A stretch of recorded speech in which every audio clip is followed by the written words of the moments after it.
So I'm going to go ahead and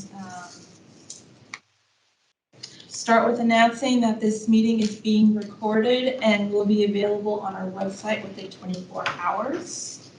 I move that this meeting of the Arlington Electoral Board be called to order on August 10th at 5:31 p.m. I second that. Okay.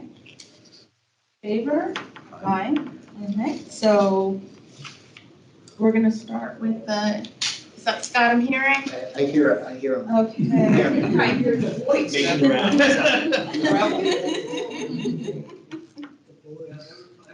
Tell him to step lively. It started without you. That's all right. That fits right in. Hello. Yes, hello. All right, so Scott, we've called the meeting to order and Very we're good. just getting ready to approve the minutes. That's good. Yes, I would so move. I second that.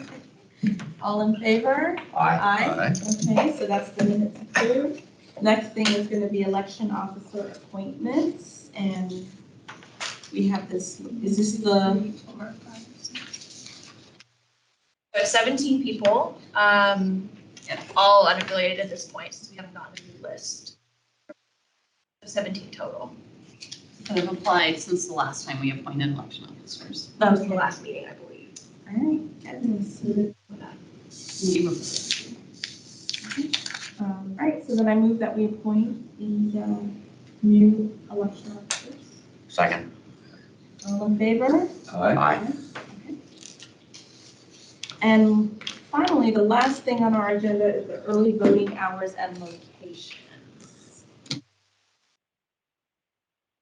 Okay, so we will have 3 early voting locations in the fall. These are Courthouse Plaza, Madison Community Center, and Walter Reed Community Center.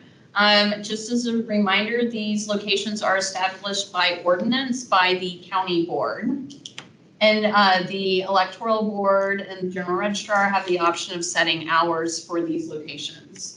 So the hours that we are suggesting are so the main site here at Courthouse must open 45 days before the election. So we'll start voting on Friday, September 22nd, and then we'll open the additional sites starting October 24th.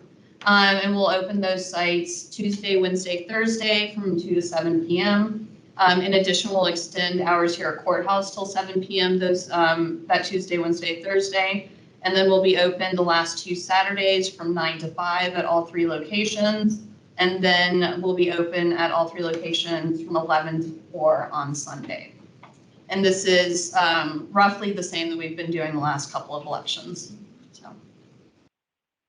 And as you can see, October 19th, registration closes, and 16th, Yeah, sorry. I know, it's a little hard. I can see numbers today. On the 16th, registration closes, and then on the 17th, same day registration starts. Yes, that's what SDR/ST stands. I don't know what happened to the rest of the word start. It's fine. Sorry about that. And then I actually got a question earlier this week, and I thought I would wait to this meeting to ask it, so that it is public record.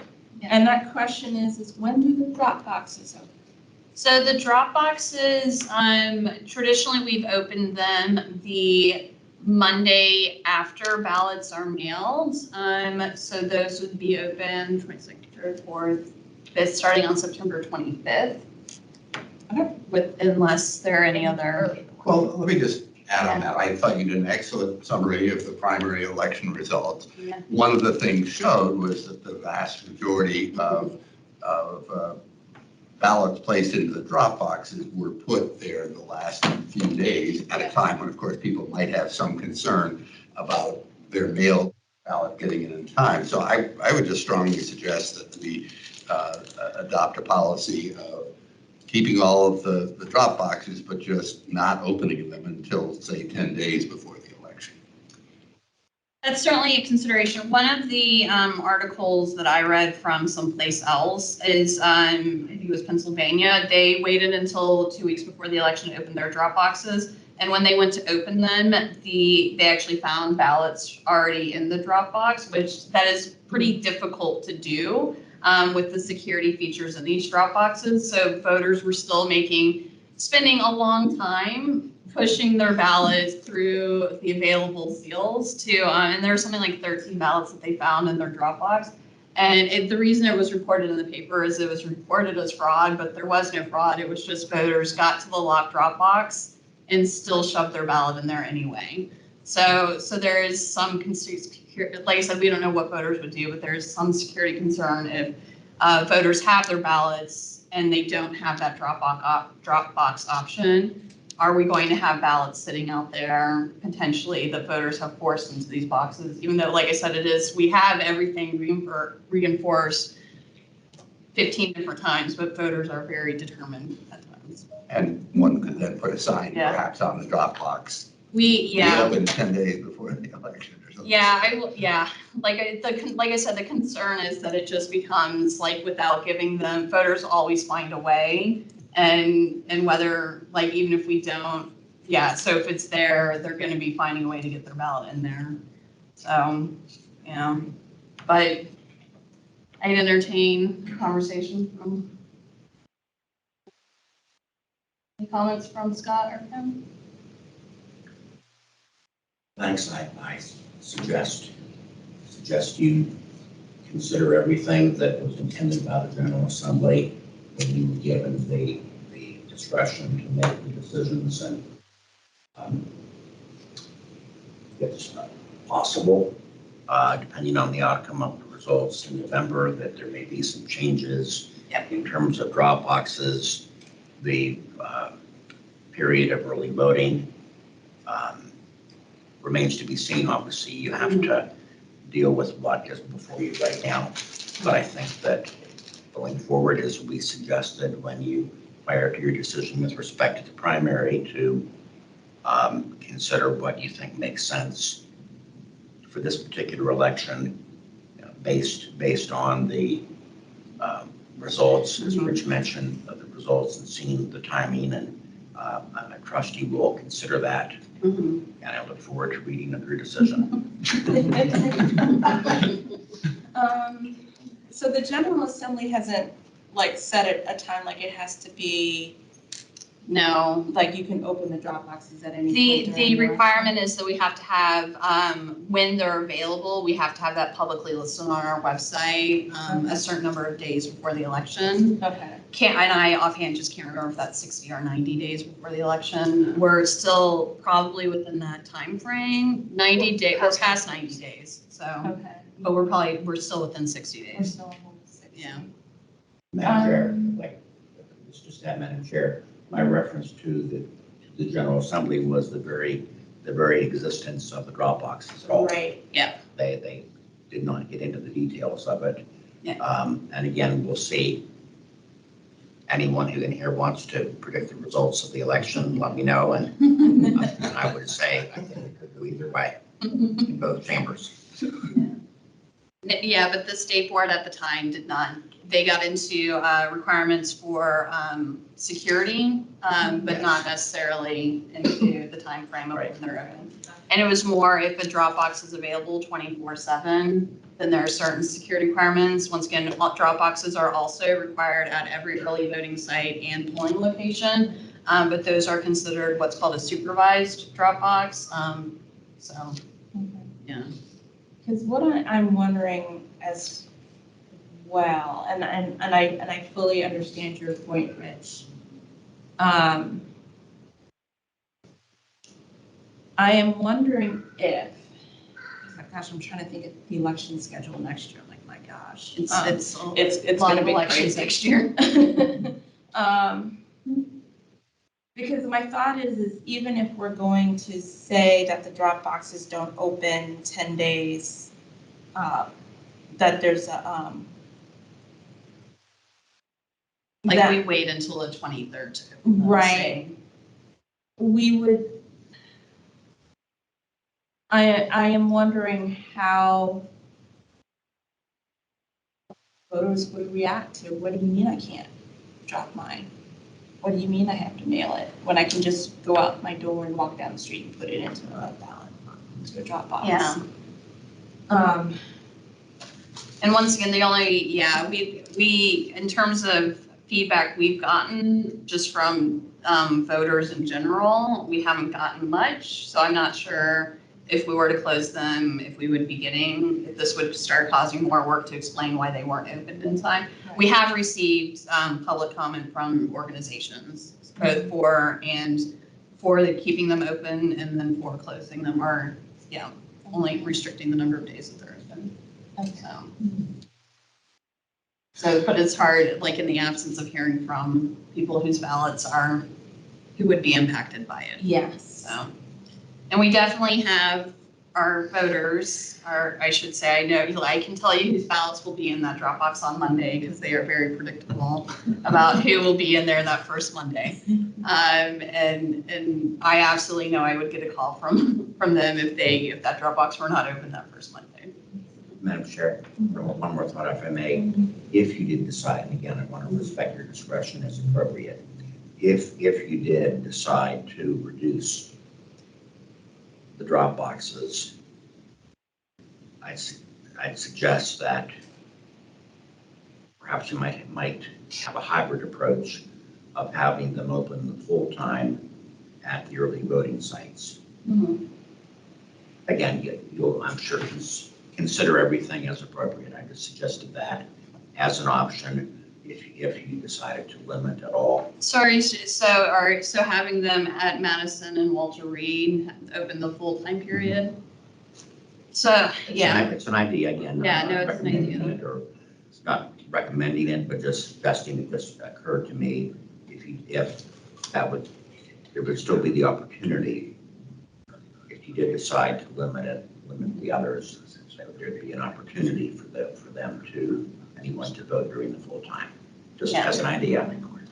Yeah. My thinking on this is I want to cause as little confusion as possible during the general election because we've just come out of ranked choice voting and all the confusion around that. And the So, new districts are going to cause their own. yes. Yeah. Yeah. I would be interested in revisiting this again after the When- general election. Yeah, and when we can, know how things Yeah, will be looking for 2024. right.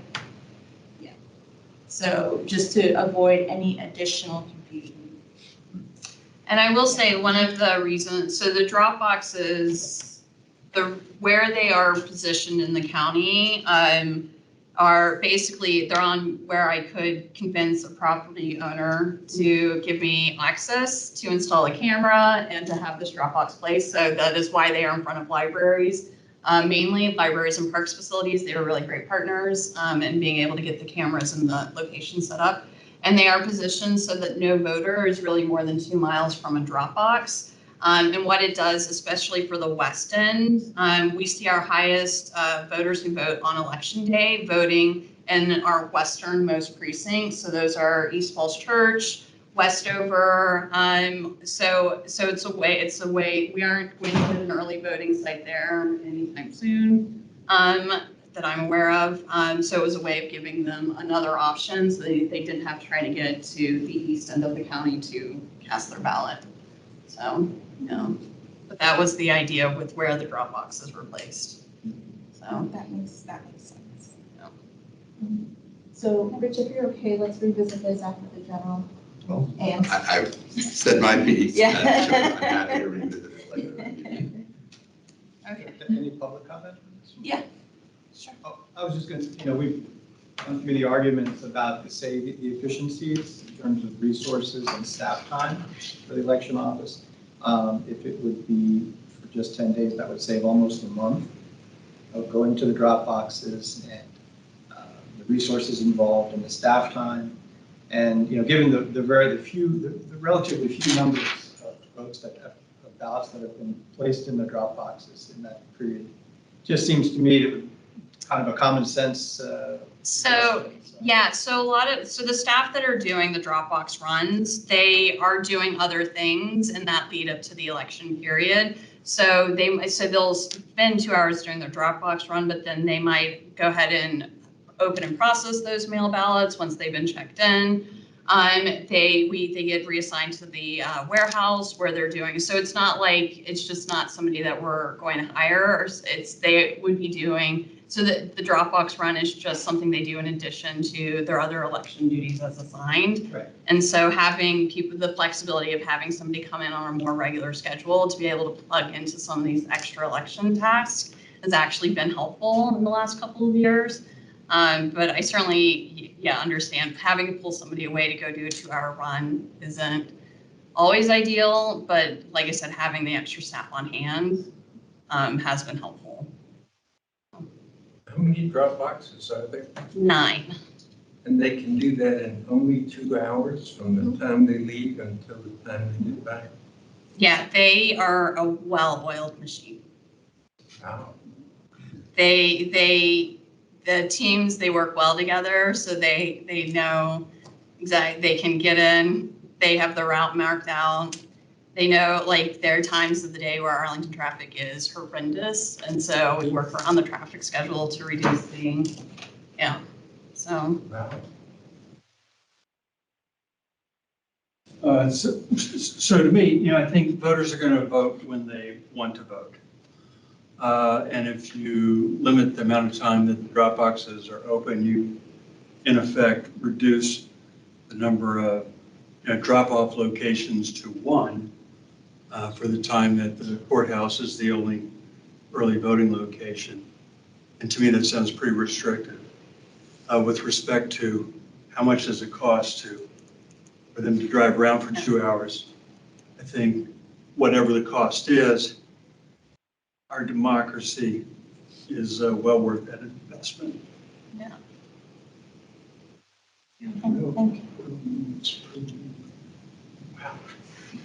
you. And so, because they're pretty good, they know how to get the keys, open them, they count. One person fills out the clipboard, lock it back up, the other person tests to make sure it's locked, and they're on to the next site. It's impressive. They've done it in less than 2 hours, which I've never By done 18. Yeah, I've never done it in less than 2 hours, but yeah, they have it down to, An art, for sure. That's impressive. Madam Chair, one last comment, if I may. This conversation reminds me of previous conversations, and it's wonderful to see our predecessor member and now able successor to Delegate Brink on the state board. It reminds me of quoting past member of the county board, Al Eisenberg, what is the issue, what is the problem we're trying to solve? And I think that if we get more data after this election, then you'll be able to consider a cycle, all the cycles leading up to the presidential election. Clearly, the largest turnout. yeah. And I would say congratulations to you, Dominic, and my two colleagues here. If you think we've been busy, to this point, we have been. The 3 of you will be a new experience for a presidential election. But again. Are you ready? You will be a very able member. For the primary.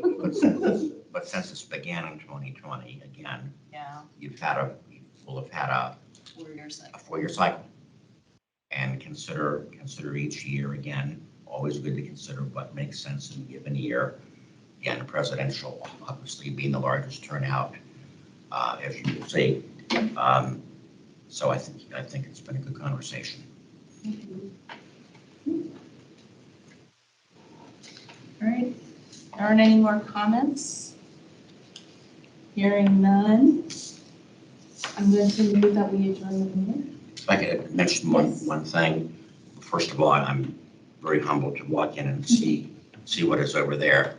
And I wanted to mention that as a follow-up to the email that our district director, Jody Elson, sent about the Northern District meeting on September the 12th, that she had asked for my help in arranging for a member of our Arlington delegation to be part of the panel, legislative panel. And so I thought it made sense to ask Senator Evan, and he's agreed to do a fine job. Oh, fabulous. And if I could also say it, it's a wonderful, pleasant surprise twice in a row, or 3 times in a row, to have my dear friend Margot here, who served very ably. And I've been very blessed to know her and many predecessors on the board.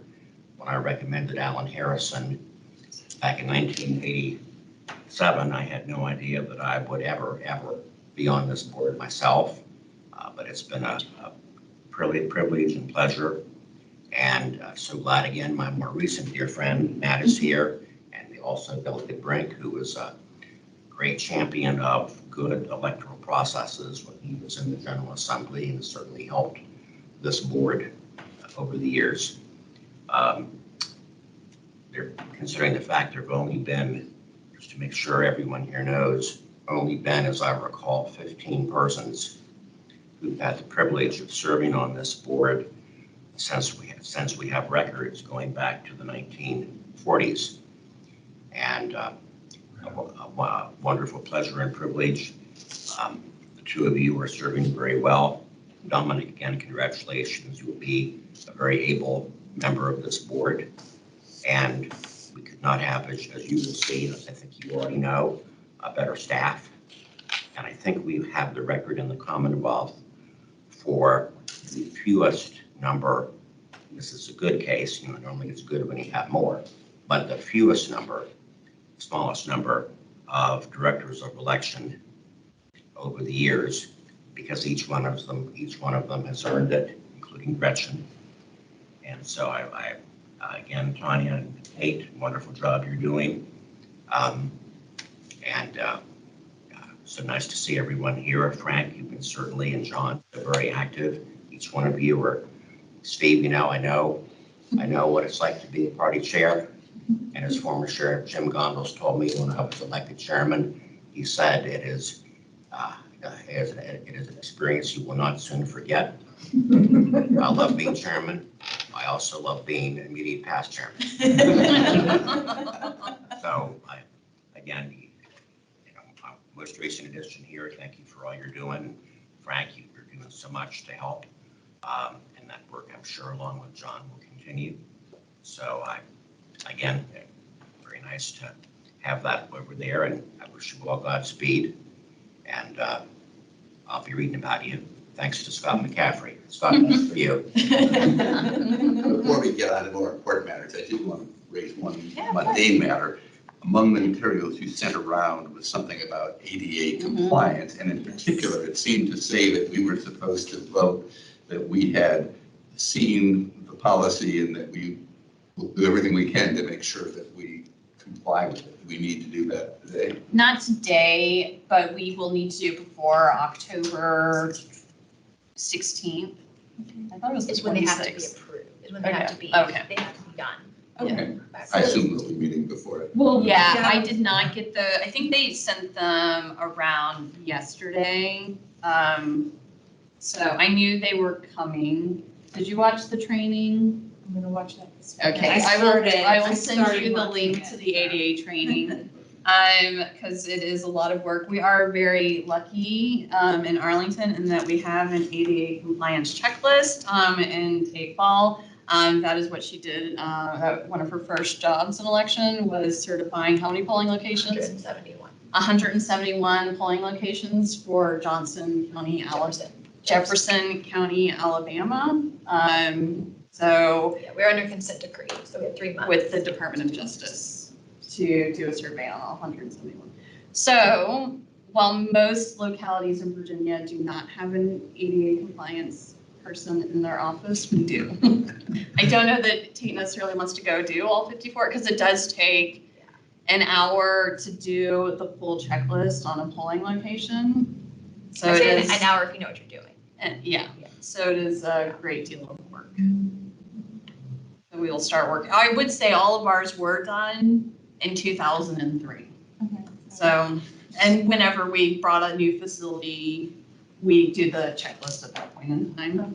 So The we, new policy does state that they have to be checked every single year. So not just you're signing off that they are compliant, but we also have to submit the checklist dated and that it has to be put into record so it can be FOIA'd.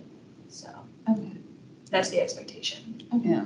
So I think what we can do, Dominique, we're gonna schedule a meeting for September. Okay.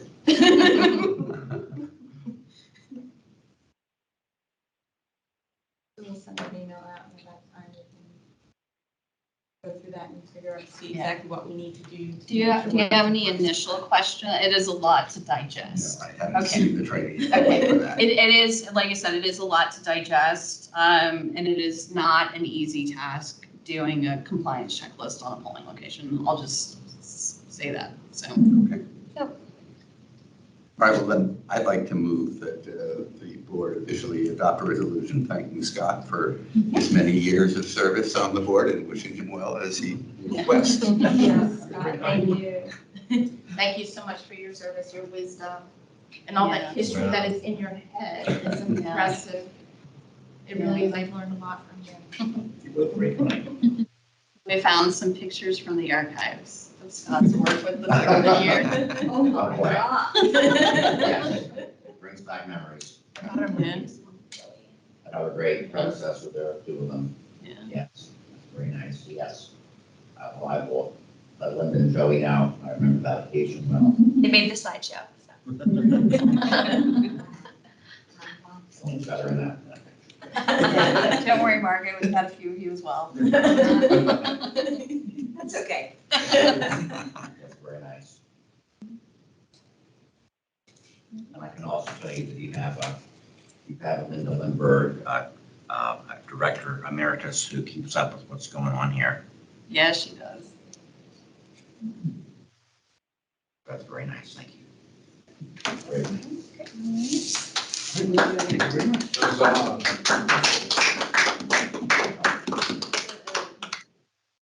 Okay, so I now move that we adjourn the meeting. I second that. All in favor? Aye. All right, so the meeting is now adjourned, 5:58 p.m. Thank you all for joining, and I hope you'll stay, everyone in the room will stay afterwards and We have, yes, and for those